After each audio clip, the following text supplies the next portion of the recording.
we respectfully acknowledge that the land on which the Lake Country Museum is situated, where this lesson was developed and this video recorded, is on the unceded territory of the Syilx Okanagan people.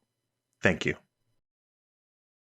Picture the Okanagan Valley, a wild state, before there was any sort of road, and everything had to be brought in by train. All the dishes folks ate out of were made of tin, and all the food roasted in an oven. The only way to get from one place to another was horseback. These were the times of Eliza Jane Swallwell, a true pioneer of the Okanagan. Eliza was born on December 14, 1868.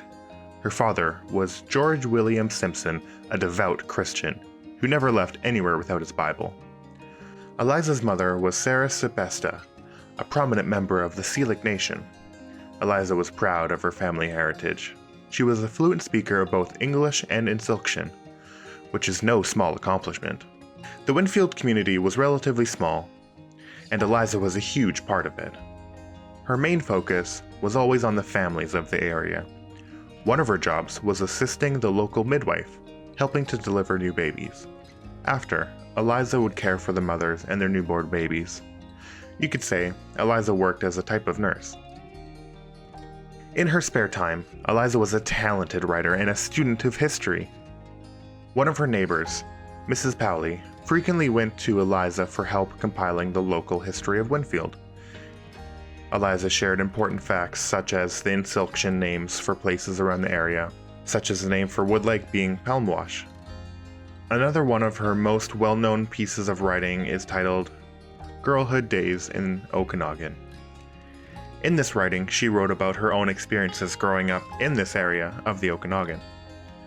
Her writing showed us that Jane herself was quite the adept rider and horse handler, able to hold her own against any cowboy of the day. She even told stories about what cowboys were really like. To Eliza, cowboys were really quite humble, who tried to be incredibly polite to all people, which is completely different than how they're shown in most movies. Most importantly, Eliza wrote in great detail about the unfair treatment of the First Nations people. Community meant quite a lot to Eliza. She made a point to be incredibly involved, whether that be through her job of helping deliver babies, or through her skills as a writer. She wanted to make a big impact in the lives of those around her. Because of that, we know for certain Eliza Jane Swallwell was a significant individual to the Winfield community.